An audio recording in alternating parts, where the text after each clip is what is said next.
गर्मियों का मौसम स्टार्ट हो गया है और साथ में ही स्टार्ट हो गया है आम का मौसम भी। मतलब गर्मियों की सबसे ख़ास बात मुझे ये आम लगती है, क्योंकि आम हमेशा गर्मियों में ही आता है। और ये हीट स्ट्रोक के साथ नेचर ने हमें आम दिया है, ताकि अगर हम आम का सही यूज़ करें तो ये हीट स्ट्रोक हमें नहीं लगेगा, ना ही बच्चों को लगेगा। और बच्चे भी आराम से इस गर्मी में भी खेल कूद सकते हैं। और बच्चों की क्योंकि छुट्टियां हो जाती हैं तो वो लोग घर में रहना ही नहीं चाहते हैं, बाहर खेलना चाहते हैं। और इतनी तेज़ धूप और लू में बच्चों को बचाया कैसे जाए। तो ये आम की ऐसी रेसिपी है जिसको अगर हम बच्चों को पिला के भेजें और खेल के आने के बाद पिला दें तो बच्चों को हीट स्ट्रोक तो नहीं ही लगेगा। और परसों मैं गई थी बेंगलोर के आनंद नाम की शॉप होती है, शॉप नहीं रेस्टोरेंट होता है। और यहाँ पे आनंद नाम के रेस्टोरेंट की बहुत बड़ी चेन है। मतलब हर 2-3 किलोमीटर पे आपको एक आनंद का रेस्टोरेंट मिल जाएगा। उस आनंद रेस्टोरेंट में ये मिलता है आम का पन्ना। एक 200 हाँ 200 ही है, 200 ग्राम की बोतल मिलती है, जो कि जिसका प्राइस 110 रुपये है शायद। उस दिन तो हाँ शायद नहीं था, 110 रुपये है। मतलब 200 ग्राम की बोतल आप लेंगे तो 110 रुपये मिलेगा, और 110 रुपये में मिलेगा।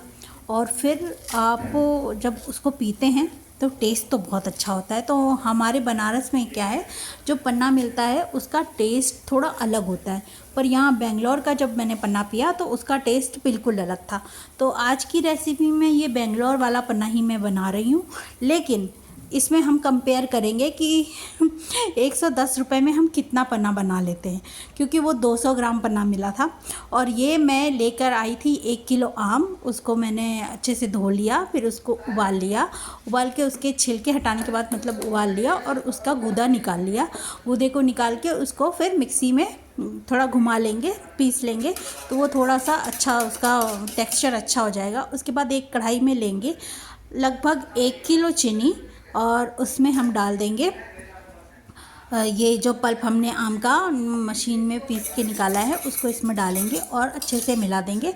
फिर उसमें अपने टेस्ट के अकॉर्डिंग आप काला नमक, जीरा पाउडर, सादा नमक, और साथ में आप ध्यान रखना कि पुदीने की पत्तियां डालनी है। मैंने तो हाथ से ही क्रश करके डाला है, आप चाहो तो उसको पीस के भी डाल सकते हो, तो अच्छा ही फ्लेवर आता है। हाथ से भी डाल दिया था तो बहुत अच्छी खुशबू आ रही थी।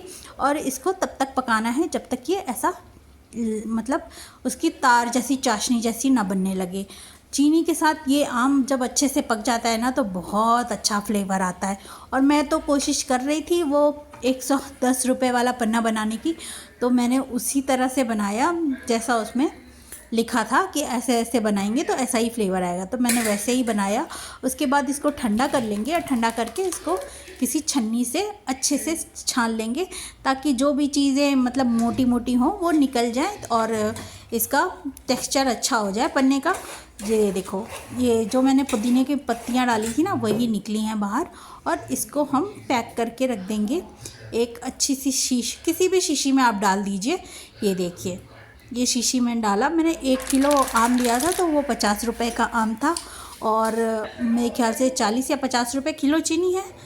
उसको वो चीनी लगाई तो मतलब कितना हुआ, 90 रुपये हुआ, और 10 रुपये का पुदीना और जो भी मतलब 110 रुपये के सामान में आपने कम से कम तो 3 किलो, लगभग 3 किलो पन्ना तैयार कर लिया। और इसको जब अगर हम आप पानी में मिला के पियेंगे तो ये 5 किलो से ज़्यादा ही होगा।